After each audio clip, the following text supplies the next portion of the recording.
Europe 1. Le grand direct des médias, Thomas Joubert. Et après les belles découvertes de certaines séries cet été, la rentrée s'annonce aussi riche en nouveautés. Certaines séries vont sortir du lot et pour nous aider à y voir plus clair, on a convié ce matin notre spécialiste des séries télé, journaliste à Télé 2 Semaines. Vous le connaissez bien, Alain Carazé, bonjour. Bonjour Thomas, bonjour Dans Anissa. un instant, Sophie.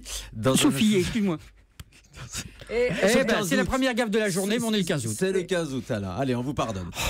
Donc vous pouvez poser, je le rappelle, toutes vos questions à Alain Carazé sur vos séries préférées. Est-ce qu'elles continuent ou est-ce qu'elles seront diffusées? Remettez-vous, Alain, c'est pas très grave. Excellent, excellent. Alors avant ça, on va faire un petit focus sur les séries qui nous ont marqué cet été. Et il y en a une dont on m'a beaucoup parlé, que j'ai pas encore eu le temps de regarder, qui s'appelle Stranger Things sur Netflix. Ouais, qu'est-ce que c'est? C'est une série hommage à tous les films fantastiques des années 80, de E.T. à Goonies. C'est grosso modo, c'est une équipe de jeunes enfants, un peu comme dans E.T. ou justement comme dans Goonies, qui doivent faire face à des phénomènes étranges et surnaturels, à une petite fille qui apparaît mystérieusement dans leur ville. Voilà, c'est un peu vraiment, c'est un peu au milieu de tous ces films qu'on a aimés dans les années 80, les Explorers de Joe Dante et les films comme ça un peu fantastiques qui ont disparu. Et c'est une série bouclée. Il y aurait peut-être une seconde saison. Avec une mise en image très particulière qui rappelle vraiment ces films des années 80. C'est depuis le début, depuis le départ, de toute façon, il y a une volonté vraiment de coller aux années 80 et de faire vraiment une série hommage. Alors certains disent que justement c'est un peu trop hommage et que c'est pas assez poussé au domaine du scénario. Moi j'ai trouvé ça vraiment très agréable et j'ai bien aimé. Je ne sais pas si ça plairait à un très large public diffusé à 20h50 sur une grande chaîne nationale. Sur une chaîne française. Si, parce que de toute façon, petit à petit, les séries Netflix, parce que c'est de la SVOD, parce que c'est de la télévision de rattrapage, on va dire, vont arriver, comme Orange is the New Black va arriver sur numéro 23, ou des choses comme ça. D'autres séries vont arriver petit à petit sur d'autres chaînes. Mais pour l'instant, c'est du Netflix. Allez, on va maintenant faire le tour des séries de la rentrée. On commence par TF1 qui va proposer Colony. Alors Colony, on l'attendait cet été, ce n'est pas arrivé, donc on va partir du principe que c'est à la rentrée. Et Colony, ça c'est une série moi que j'ai beaucoup aimée, c'est avec Sarah Wayne Collins, qu'on a vu dans The Walking Dead et dans Prison Break, et c'est avec Josh Holloway qui était dans Lost, et ça raconte ni plus ni moins que la colonisation de notre planète. Les humains de Los Angeles vivent maintenant sous la coupe d'un régime totalitaire. C'est un peu le village français à la sauce futuriste. Ah oui. Sauf que ça veut dire qu'il y a des collabos qui vont participer à cette colonisation et qui vont tout faire pour que ça se passe au mieux, pour les protéger. Et puis, il y a des résistants qui vont, en loose day, essayer de faire partir ces extraterrestres, de découvrir de qui il s'agit. Ce sera du prime, ça, selon vous? C'est une série de prime time? C'est à mon avis une série de prime time parce que l'élément fantastique et science-fiction est très peu présent. En fait, c'est vraiment une histoire de colonisation de notre planète et comment on peut vivre sous la joug d'une colonisation. TF1 va aussi miser sur Blind Spot. C'est la grosse série, à mon avis, de la rentrée. C'est une série dans la lignée de The Blacklist. Je ne sais pas si vous voyez un petit peu. Bien sûr. Et là c'est vraiment l'histoire d'une jeune fille, d'une jeune femme qu'on découvre amnésique en plein Times Square. Elle a des tatouages sur tout le corps. Chaque tatouage indique un crime. Donc, elle va rentrer au FBI. Mais alors, qui elle est? Pourquoi elle est là? Pourquoi ces tatouages? Comment? Tout ça, c'est le sel de la série. C'est un peu à mi-chemin, encore une fois, entre Quantico, entre Blacklist. Donc, chaque épisode, c'est un crime, c'est une histoire, mais avec un grand fil rouge pendant tous les épisodes. C'est absolument génial et c'est super bien interprété par Jamie Alexander qui tient le rôle justement de cette Jane Doe, de cette fille qui ne connaît pas sa propre identité. Allez, avant de voir les séries de la rentrée sur France 2, on va prendre vos appels au 39 21. Bonjour Anne-Marie. Oui, bonjour Thomas. Vous nous appelez de Neuve-Maisons. Quelle est votre question pour Alain Carazé? Moi, j'aurais aimé savoir une série qui passe très tard sur W6, Son of Anarchy. Oui, vous n'en avez jamais parlé, personne n'en a jamais parlé. C'est une série un peu trash. Ici, on en a parlé souvent, les bikers de Son of Anarchy. Ouais. La série est terminée aux États-Unis, elle a été vue sur Série Club. Elle est diffusée sur M6, mais c'est des rediffusions. Très tard, sur M6. Très tard le samedi soir. Voilà, et c'est W9 en effet qui a eu la primeur des épisodes. La série est terminée aux États-Unis, il y a une fin, il y a une conclusion qui arrivera. Combien de saisons? Oh là là, 5-6 saisons comme ça de tête. Oui. De tête, je vous dis, je n'ai pas les chiffres, mais et c'est une série vraiment formidable, très bien menée du début à la fin, sauf qu'en effet, de par son sujet, ça passe très tard. Au départ, ça avait un peu trash, trash. Disons, c'est un peu violent, quoi. C'est des bikers qui sont aussi des méchants garçons, quoi. Voilà, donc, voilà, ça vous plaît, en tout cas. Ça vous plaît, Anne-Marie?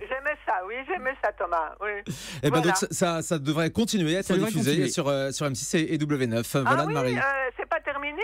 C'est terminé aux États-Unis, mais on n'a pas encore vu en France, sur W9 et sur M6, les tout derniers épisodes. Combien il y en a eu de tournées, vous ne savez pas? Là, j'ai pas le chiffre en tête. Une vingtaine d'épisodes par saison, donc voilà, vous faites le calcul sur 5-6 saisons, mais encore des épisodes à venir sur W9 et sur M6. Merci Anne-Marie de votre appel. Question Twitter, maintenant pour vous, Alain Carazé de Mermaid. Alors, quid du retour de Person of Interest? Ça, c'était une série sur TF1. Eh bien, ça reviendra sur TF1 pour une dernière saison, j'allais dire saison finale. Bah oui, je vends la mèche. Ça sera la fin. C'est la fin de la série qui devrait logiquement aboutir. Je dis logiquement parce que je n'ai pas encore vu le dernier épisode. Donc, en plus, je ne vais pas vous spoiler, qui devrait aboutir à une véritable conclusion. Et il y a une saison finale qui vient d'être diffusée aux États-Unis et qui, évidemment, arrivera en France parce qu'il y a une série à succès. Merned nous demande aussi l'avenir de Following. Ça aussi, on l'a vu sur TF1. C'est terminé, Following. Il y a eu 2 saisons. Ça s'est arrêté aux États-Unis. Ça ne reprendra pas donc par voie de circonstance. Je pense que TF1 a tout diffusé, à la différence de certains autres trucs qui restent encore dans les stocks. Simbicio également sur Twitter avec le hashtag LGDM nous demande: auriez-vous des nouvelles à propos de la diffusion de Mister Robot en France? Thomas, on devait parler des séries de France 2 on y arrive. Pour la rentrée.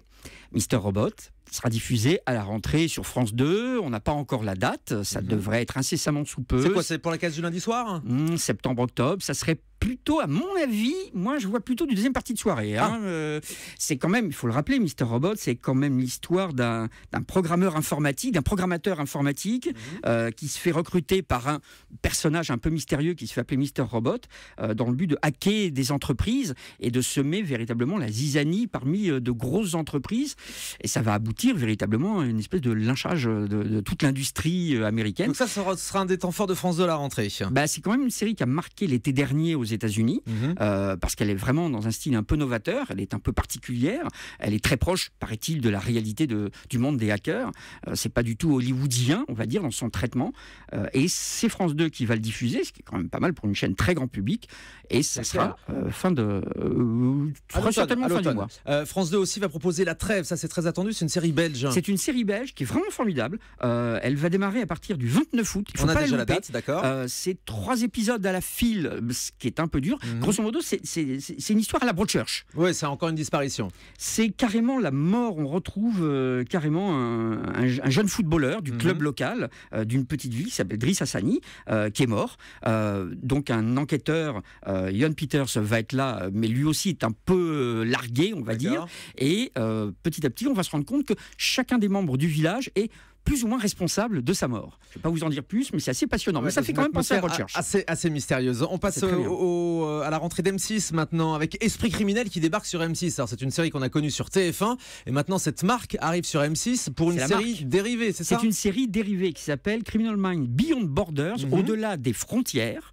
Esprit criminel au-delà des frontières, et c'est lamentable. C'est très mauvais, soyons très clairs. Ça s'est dit. C'est très, très, très, très mauvais. Il faut surtout pas regarder. Le thème principal, c'est carrément donc une équipe d'Américains qui vont au secours des Américains en villégiature dans les pays étrangers. Donc, l'esprit de la série... Ça ne vous plaît pas du tout. L'idée de la série, c'est carrément, si vous allez à l'étranger, vous allez vous faire trucider, tuer, etc. Il faut surtout rester derrière nos frontières à nous, à savoir aux États-Unis. C'est la série pro-Trump par excellence. Le propos est effectivement un petit peu extrême. Allez, une dernière question de The Best Man sur Twitter avec le hashtag LGDM pour Alain Carazé. Quand est-ce que TF1 va enfin diffuser le final des Experts qui avait été déprogrammé le 22 mars? C'est une excellente question. On se pose tous la question parce qu'en effet, vous vous souvenez que cet épisode final qui fait 1h30, on l'a pas vu, et il est toujours dans les cartons de TF1. Moi, j'aurais tendance à dire que entre septembre et décembre, ça serait le bon moment pour faire un événement spécial. C'est ça, oui, je pense que TF1 veut événementialiser la diffusion de ce final des Experts qui avait eu lieu l'été dernier aux États-Unis.